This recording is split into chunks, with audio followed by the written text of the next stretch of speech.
다윗에 대해서 우리가 살펴보고 있습니다. 다윗하면 연상되는 그런 여러 가지 단어들이 있지만 그 중에 다윗은 온전히 하나님께 예배드리는 참된 예배자였다라는 것을 우리는 기억하고 있습니다. 그럼 다윗이 왕이 되자마자 했던 일이 있습니다. 그렇죠? 전쟁터에서 잃어버렸던 하나님의 법궤를 다시 찾아오는 일이었습니다.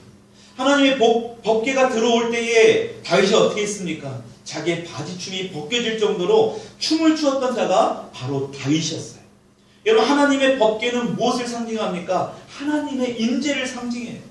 하나님이 함께 하시는, 하나님이 다시 그 법궤를, 하나님의 임재의 상징이 나올 수 있는 그 법궤가 다시 돌아올 때에 다윗은 다른 어떤 것도 구하지 않았어요.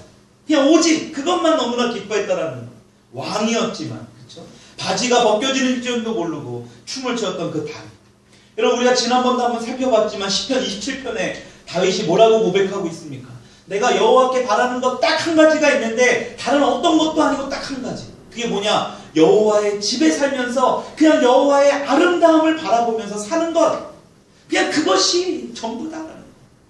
여러분, 저와 여러분들의 이 다윗과 같은 고백이 되어야 될 줄 믿습니다. 우리도 이 다윗 수준의, 하나님 앞에 고백하는 이 수준의 경지까지 올라가야 되는 거예요. 여러분, 이 정도로 다윗은 하나님을 진정으로 예배하는 그런 예배자였습니다. 그래서 이런 다윗을 향해서 하나님께서 내 마음에 합한 자다라고 이야기하고 계신 겁니다. 근데 다윗이 우리가 결론만 본다면 정말 하루아침에 그냥 하나님의 마음에 합한 자가 된 것이 아니냐라고 볼 수 있지만 그 인생의 여정을 살펴본다면 결코 단번에 마음에 합한 자가 된 것이 아니라는 것입니다. 그래서 우리 도시들을 좀 살펴보면서 그 도시들을 통해서 우리가 어떤 의미가 있는지 또 우리의 삶에서 적용할 것이 무엇인지 우리가 보고 있지 않습니까? 첫 시간에 어디 도시를 봤습니까? 베들레헴을 살펴봤습니다. 예수님과 마찬가지로 다윗도 이 베들레헴에서 태어났는데 그 베들레헴이라는 곳이 어떤 데라고 그랬습니까? 아주 하찮고 보잘것없는 것을 상징하는 그러한 동네였어요. 그럼에도 불구하고 다윗은 그곳에서 최선의 일을 했다라는 것입니다. 자기가 할 수 있는 최고의 일을 했어요. 아무리 하찮고 보잘것없는 그 목동일까지도 다윗은 최선을 다해서 했습니다. 제가 가끔 하는 말입니다. 다윗이 그 양들을 사자에서 곰들의 무리에서 구해낼 수 있었다면 그 사자와 곰을 기가 막히게 죽일 수 있어야 돼요. 사냥할 수 있어야 됩니다. 그 연습을 한 번에 연습을 하기 위해서 얼마나 수많은 연습을 했을까요? 한 번에 맞추기 위해서. 그렇죠? 정말 어떤 표적물을 대놓고 계속해서 돌을 던지는 그런 연습자인지도 몰라요. 어쨌든 다윗은 그 일에 최선을 다했다는 것을 우리가 알 수 있습니다. 여러분, 그런 가운데 사무엘 선지자를 통해서 이제 왕이 될 것이라는 예언을 듣습니다. 근데 그 이후에 무려 몇 년 동안이나요? 20년 동안이나 왕이 되지 못합니다. 여러분, 그럼에도 불구하고 다윗은 어떻습니까? 전혀 조바심을 내지 않습니다. 계속해서 하나님을 예배하는 예배자의 모습으로 살아가고 있습니다. 작은 일에 충성을 다하는 다윗. 그 다윗에게 하나님께서 큰 일을 나중에 맡기신다라는 것을 우리는 너무나 잘 이 일을 통해서 볼 수 있다는 것입니다. 여러분, 베들레헴의 의미가 보잘것 없고 별볼일 없어 보이지만 결코 이 베들레헴을 건너뛰고는 결코 큰 일을 이룰 수 없다는 것을 우리가 알 수 있다라고 봤어요. 그리고 지난 시간에 우리가 기브아라는 지역을 봤습니다. 기브아. 여러분, 기브아라는 곳에서 다윗은 처음으로 어찌 보면 성공의 맛을 봤어요. 사람들이 인정해 주는 것을 경험했습니다. 칭찬이 있었고 환호가 있었습니다. 여러분, 근데 다윗이 어땠습니까? 거기에 빠지지 않았다라는 겁니다. 오히려 사람들의 칭찬이나 환호를 뒤로 했습니다. 그리고 오히려 자신의 맡겨진 그 일에 최선을 다하고 묵묵히 해나가는 다윗을 볼 수 있었다는 것입니다. 여러분, 오늘은 이 기브아를 지나서 어디로 있느냐? 지금 아둘람에 있는 다윗을 살펴봅니다. 아둘람. 여러분, 많이 봤을 거예요. 사무엘상 22장 1절로 2절의 말씀 한번 찾아볼까 합니다. 구약성경 사무엘상 22장 1절로 2절까지의 말씀. 사무엘상 22장 1절부터 2절까지의 말씀. 오늘 이 아둘람을 통해서 하나님께서 우리에게 주시는 은혜가 무엇인가? 말씀하시고자 하는 그 뜻이 무엇인가? 하나님 아버지의 마음이 무엇인가를 좀 살펴보려고 하는데 1절부터 같이 읽겠습니다. 시작. 그러므로 다윗이 그곳을 떠나 아둘람굴로 도망하매 그의 형제와 아버지의 온 집이 듣고 그리로 내려가서 그에게 이르렀고 환난당한 모든 자와 빚진 모든 자와 마음이 원통한 자가 다 그에게로 모였고 그는 그들의 우두머리가 되었는데 그와 함께한 자가 400명가량이었더라. 여러분, 기브아에서 칭찬과 어떤 그 작은 송금을 맛본 이 다윗에게 굉장히 또 한 번의 변화가 찾아오게 됩니다. 그렇죠? 우린 이 변화가 너무나 싫어요. 그냥 지금의 모습으로 살아가는 게 좋아. 근데 다윗에게는요, 하나님께서 그냥 그 기브아에서 성공했던 어떤 작은 성공에 머물러 있기를 원하지 않으셨다라는 겁니다. 지금 또 한 번의 변화가 닥쳤습니다. 그는 그동안 자신을 사랑하고 은총을 베풀었던, 자신을 신임했던 이 사울이 자신의 딸까지도 주었던, 어찌 보면 장인어른이잖아요. 그렇죠? 그 사울이 완전히 돌변해버렸어요. 다윗을 그냥 어떻게 해치려는 게 아니라 죽여버리려고 했어요. 완전히 목숨을 끊어버리려고 했습니다. 그 존재를 없애려고 했어요. 그냥 단순하게 그냥 혼만 내주려는 게 아니라 목숨까지 빼앗으려고 했다는 거예요. 여러분, 우리가 이렇게 살아가고 있지만 뭐 생명을 위협당하는 정도의 위기는 아니잖아요. 그렇죠? 근데 지금 다윗은 그러한 위기 가운데 있습니다. 3,000명의 병사들이 다윗을 죽이려고 지금 쫓아오는 상황입니다. 이렇게 다윗은 사울을 피해 도망하게 되는데 어디에 도망했다고 나옵니까? 광야에 있는 어느 캄캄하고 습기찬 이런 동굴을 생각해 보세요. 굉장히 뭔가 축축하잖아요. 습도도 굉장히 높고 그러한 곳으로 피신하게 됩니다. 거기에 몇 명이 모였다라고 성경은 말씀하고 있으니까 대략 한 400명가량 그곳에 모였습니다. 여러분, 근데 중요한 것은 이 아둘람 동굴을 통해서 몇 년 동안 다윗이 이곳에 있겠느냐, 이곳에서 도망자의 신세가 됐느냐, 바로 7년 동안이라고 했어요. 7년 동안. 여러분, 7년 동안 이 400명의 사람과 함께 다윗은 이 광야에서 도망자의 신세로 살아가게 된다는 거죠. 여러분, 어제까지만 해도 다윗은 어땠습니까? 사울과 함께 왕궁에서 생활을 했어요. 어느 정도 왕궁 생활에 익숙해져만 한 그때에 다윗에게 지금 하루아침에 지금 동굴로 지내는 그런 급격하게 추락하게 된 다윗의 모습을 우리가 볼 수 있습니다. 잠도 그냥 아무 곳에서나 자야 되는 상황이에요. 내가 어디에서 자야 되는지 정해져 있지도 않는 그런 곳에서 지금 광야를 떠돌아다니는 상황에 있습니다. 지난 시간에 살펴본 기브아에서는 사람들의 어떤 칭찬과 성공으로 다윗을 하나님께서 시험했어요. 이제 아들람에서는 어떻습니까? 고난으로 하나님께서 시험하고 있어요. 여러분, 그러니까 때로는 우리가 축복받는 거, 우리가 어떤 세상 사람들에게 칭찬을 받고 잠깐의 성공을 했다고 해서 하나님이 그것을 무조건 축복으로만 하시는 것이 아니라는 거예요. 그게 오히려 하나님의 시험일 수도 있습니다. 우리는 잘 분별해야 돼요. 때로는 또 고난과 어려움이 닥친다 하더라도 하나님이 우리를 버리신 게 아니에요. 우리를 훈련시키고 더 다듬어서 더 큰 일을 준비시키기 위한 하나의 과정이라는 것을 우리가 알아야 된다. 여러분, 다윗은 지금 죽느냐 사느냐의 문제에 있습니다. 굉장히 중요한 문제에 빠져 있습니다. 여러분, 아둘람은 또 다른 이유에서 굉장히 힘든 그러한 시기를 보내고 있는 다윗을 볼 수 있어요. 굉장히 힘든. 왜냐하면 지금 다윗에 모여든 사람이 어떤 사람들이래요. 지금 2절의 말씀을 보니까 다윗에 모여든 사람들이 어떤 사람들이라고 성경이 말합니까? 2절 읽어볼까요? 시작. 환난당한 모든 자, 빚진 모든 자, 마음이 원통한 자. 여러분, 지금 다윗에게 모여든 사람들 하나가 지금 400명이라는 그 한 사람 한 사람들이 다 어떤 사람들이? 절망에 빠져 있는 사람, 빛에 시달리고 있는 사람, 세상의 불만으로 가득 찬 사람, 마음이 원통한 사람, 이런 사람들이라는 거예요. 여러분, 그래도 다윗 편에 서고자 했던 사람들이 다윗에게는 얼마나 감사하고 위로가 되었을까요? 그렇죠? 무려 400명이나 함께 한다고 하니까. 근데 별 볼 일 없는 사람들이에요, 그 사람들이. 어찌 보면 다윗에게 그렇게 큰 도움이 될 만한 사람들은 아니었는지도 몰라요. 어찌됐든 간에 하루아침에 자신을 추켜 세웠던 그 사람이 자신을 죽이려고 달려드는 이 상황 가운데 주변에 몰려든 이 사람들을 의지하고 그들과 마음을 맞추어서 사울과 지금 맞서 싸워야 하는 그런 상황이에요. 어찌 보면 다윗 입장에서는 이러한 사람이라도 한 사람이라도 더 있어야지만이 사울의 군대하고 싸울 수 있는 거 아니겠습니까? 이런 사람이라도 너무 감사해요. 그런데 중요한 건 다윗은 그런 상황에도 어떻습니까?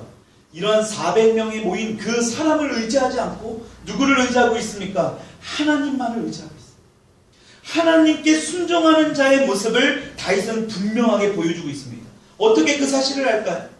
어떻게 다윗이 하나님만을 의지했다는 것을 우리가 알 수 있을까? 여러분, 사울 왕을 죽일 수 있는 기회가 계속해서 다윗에게 찾아옵니다. 우리가 너무나 잘 알잖아요. 그렇죠?